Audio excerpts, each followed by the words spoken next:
అంటే నా ఫీలింగ్ ఏంటంటే సామాన్యంగా అందరూ అమ్మ గురించి మాట్లాడతారు. ఇప్పుడు అమ్మ నవమాసాలు మోస్తుంది, కంటుంది, మనని పెంచి పెద్ద చేస్తుందని. కానీ మన నాన్న వేలు పెట్టుకునే నడుస్తాం. చిన్నప్పుడు ఒక స్పానిష్ ఆర్ బ్రెజిలియన్లో ఒక సామెత ఉంది. ఏంటంటే చిన్న వయసులో ఒక 5 ఏళ్ల వయసులో 6 ఏళ్ల వయసులో ఉన్నటువంటి పిల్లలకి ఫాదరే సూపర్ హీరో. వాళ్ళ ఫాదర్ సూపర్ మ్యాన్ అనుకుంటారు. ఏమైనా చేయగలడు మా నాన్న ప్రపంచంలో సాధించలేదంటే ఏం లేదనుకుంటారు.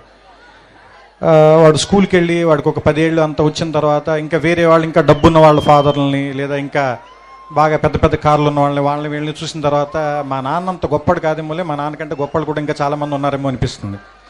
అదే ఒక 15 ఏళ్ళు దాటి 18 ఏళ్ళు అవి వస్తున్నప్పుడు నాన్న సిగరెట్ కాల్చొద్దురా, లేదా బాగా చదువుకోరా, రాత్రిపూట ఇడ్లీకి ఇంటికి రారా, ఇలాంటివన్నీ చెప్పినప్పుడు మా నాన్న ఏంటి బాగా నసదొబ్బుతున్నాడు, చేదస్తాం అనుకుంటాను, మా నాన్నకి సరిగ్గా తెలియదు అనుకుంటా బతకటం, అందుకని ఇలా అయిపోయాడు అనుకుంటాడు.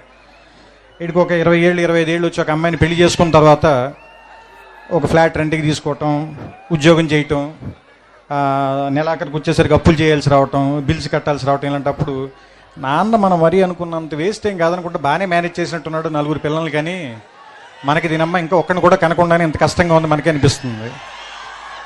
ఆ తర్వాత ఒక 35-40 దాటిన తర్వాత పిల్లలు కొంచెం పెద్దవాళ్ళు అవుతుంటే స్కూల్ ఫీజులు, రికమెండేషన్లు, ఆ తర్వాత వాళ్ళకి ఏదైనా ఒంట్లో బాగున్నప్పుడు రాత్రిపూట హాస్పిటల్కి పరిగెత్తటాలు, ఏదైనా ఒక కష్టం వస్తే డబ్బుల కోసం ఎత్తుక్కోవటాలు, ఇలాంటప్పుడు నాన్న గుర్తుంచి కళ్ళల్లో నీళ్ళు వస్తాయి. అయ్యి బాబు ఇన్ని కష్టాలు పడి మన అందరినీ పెంచి ఇక్కడ దాకా తీసుకొచ్చాడని. కానీ మనం అది చెప్పేసరికి చాలామంది నాన్నలు ఉండరు, చచ్చిపోతారు. అందుకని నా ఉద్దేశం ఏంటంటే నాన్న బతికుండగానే మనందరం థ్యాంక్స్ చెప్దాం. మన భారతీయులందరికీ కూడా భాషతో సంబంధం లేదు. మన భారతీయులందరికీ కూడా ఒక డే అనే దాని మీద పెద్ద నమ్మకం లేదు.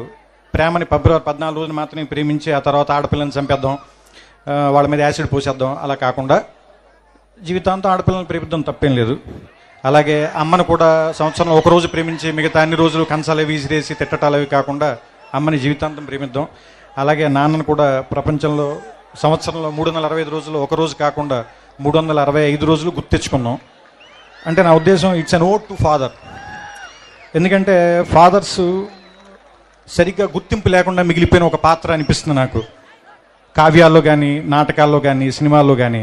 అంటే అమ్మని డ్రమటైజ్ చేసినంతగా మనం ఫాదర్ని ప్రపంచం ముందుకు ఎక్కువ చూపించలేకపోయామా అని అనిపిస్తుంది. కానీ ఫాదర్ నుంచే కదా మనం వారసత్వం కూడా తీసుకుంటాం. ఫాదర్ ఇచ్చే డబ్బులు కాదు, ఫాదర్ ఇచ్చే పేరుని తీసుకుని ముందుకెళ్తాం. ఫలానా వాళ్ళ అబ్బాయి ఇతను, ఫలానా వాళ్ళ మనవడు ఇతను, లేదా ఫలానా ఫ్యామిలీ నుంచి వచ్చాడు ఇతను. సో అంటే ఫాదర్ దగ్గర నుంచి మనం ఇన్ని తీసుకున్నప్పుడు, ఫాదర్ దగ్గర నుంచి మనం సంస్కారం తీసుకున్నప్పుడు ఫాదర్కి తిరిగి మనం ఏమి ఇవ్వగలం? కృతజ్ఞత. ఫాదర్ కృతజ్ఞత కోరి మనం పెంచాడు కదా, మరి ఏమి ఇద్దాం? ఒక జ్ఞాపకంగా గుర్తుపెట్టుకున్నాం, మర్చిపోవద్దు. మనం అతనికి చెప్పాల్సిన అవసరం కూడా లేదు. ఎందుకంటే ఫాదర్ మనం తిరిగి థ్యాంక్స్ చెప్పాలని కోరుకోడు.